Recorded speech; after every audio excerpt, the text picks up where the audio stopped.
খতিব থেকে শুরু করে সব জায়গায় সে তার আওয়ামী লীগের গুন্ডা পান্ডাগুলোকে বসে।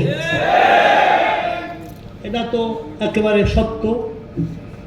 এই পথ যে আল্লাহ যে একজন আছে, আল্লাহ যে সর্বশক্তিমান, এটা কি প্রমাণ হয়েছে না হয়নি? আল্লাহ দেখাই দিলেন তুমি যত বড় ফেরাউন হও, তোমাকে নীল নদে ডুববে মরতেই হবে। আমি বারবার বলছিলাম এর আগে বক্তব্য যে আপনার কর্নেল গাদ্দাফি, সাদ্দাম, আপনার আনোয়ার সাদাত, এই যত বড় পৃথিবীতে বড় বড় জালেম শাসক ছিল, কেউ কিন্তু থাকতে পারে না। হাসিনা আপনিও থাকতে পারবেন না। আপনি বেইজ্জতি হয়ে দেশ থেকে বিতাড়িত হবেন। ঠিকই তাকে আমাদের ছাত্র জনতা, আমি সেনাবাহিনীকে ধন্যবাদ দেই, বিশেষ করে সেনাবাহিনীর প্রধান ওয়াকারুজ্জামানকে, তার আত্মীয় হওয়া সত্ত্বেও সে তখন জনগণের বুকে গুলি লাগায় না। সে শেখ হাসিনাকে বন্দুক ধরে বলছে 40-45 মিনিট আছে, আপনাকে এখনই যেতে হবে, আপনাকে এখনই পদত্যাগ পত্রে দস্তখত করতে হবে, আপনাকে আর কোনো বক্তব্য দেওয়ার, ভাষণ দেওয়ার সময় দেওয়া হবে না। সেনাবাহিনীর ভূমিকা সবচেয়ে এক নম্বর। কারণ ওই সময় যদি সেনাবাহিনী এই ভূমিকা না রাখতো তাহলে হাজার হাজার জনতা মারা যাইত। ঠিক এই জন্য এই দেশ এখন ডক্টর মোহাম্মদ ইউনূসের নেতৃত্বে অন্তর্বর্তীকালীন সরকারের এখন প্রায় 1.5 মাস হয়ে গেছে, সংস্কার চলছে। ইতিমধ্যে আমাদের সেনাবাহিনী প্রধান বলেছেন 18 মাসের মধ্যেই সে রয়টারের কাছে যে সাক্ষাৎকার দিয়েছেন, তিনি নির্বাচনের আয়োজন করবেন। কিন্তু নির্বাচনের পরিবেশ হতে হবে। নির্বাচনের পরিবেশ আছে? আমরা কি আবার এই স্বৈরা শাসক ফেসিবাদ হাসিনার থেকে সে বিদায় নেছে, লাঞ্ছিত হয়েছে, আবার কোনো ফেসিবাদ বা কোনো স্বৈরাচার আসুক আপনারা কি চান? আমরা কি আবার বাংলাদেশে কোনো হাওয়া বাবল হোক এইটা চাই? এই হাওয়া বাবল হইতে দেওয়া যাবে না। আমরা দেখতেছি বিভিন্ন জায়গায় যে চাঁদাবাজি শুরু হয়েছে, হাত বদল।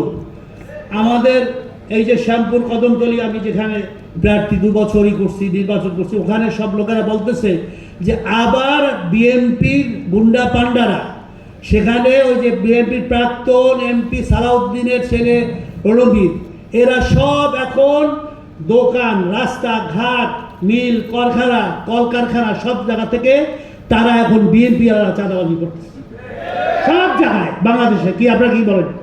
আপনাদের এলাকায় কি অবস্থা? বিএনপি চাঁদাবাজি করতেছে না? এক জালেম স্বৈরাচারকে বিদায় দিয়ে আমরা আরেক জালেম স্বৈরাচারকে আনতে চাই না, দেব না। এই জন্য ইসলামী আন্দোলনের বিকল্প নাই। প্রয়োজনে আমাদের ঐক্যবদ্ধ হতে হবে। যারা ইসলামপন্থী, ছোট বড় যে টুকটাক ভুল ভ্রান্তি আছে, আমাদের ভিতরে মতবাদ আছে, এগুলাকে দূর করে আমাদের এক কাতারে আসতেই হবে। কালকার একজন এক বড় বুদ্ধিজীবী বলতেছে এক সাক্ষাৎকারে যে সমস্ত বামপন্থী রামপন্থী যত আছে সবাই কিন্তু এক টেবিলে বসে, এক জায়গায় তারা হতে পারে, কিন্তু এই দেশের আলেমরা এক জায়গায় হইতে পারে না। সে কিন্তু একজন জেনারেল শিক্ষিত, সে বলতেছিল যে আলেমরা এক জায়গায় হইতে পারে না। কিন্তু আমরা চাই যে না, ছোট মোটো যত কিছু ভুল ভ্রান্তি আছে বা আমাদের ভিতরে যা কিছু আছে, এগুলো আমরা বসি, আলোচনা করি, করে আমরা একটা ইসলামী শাসন, কোরআনী শাসন যে বাংলাদেশে হয়, এই জন্য আমাদের ঐক্যবদ্ধভাবে কাজ করতে হবে। এই জন্য ঐক্যবদ্ধ হতে হবে, কি হবে না? তাহলে আমাদের আগামী দিনের যে সরকার হবে সেটা ইসলামী সরকার হবে ইনশাআল্লাহ।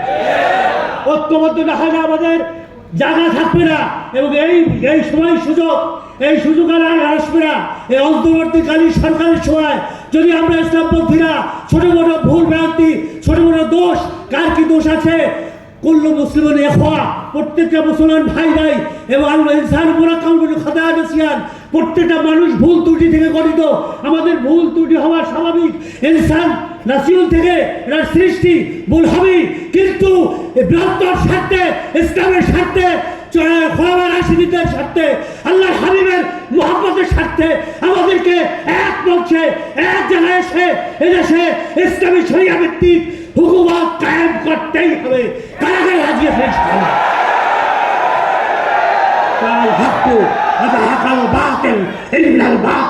কারা হুকা, এই অবস্থায় আমাদের থাকতে হবে।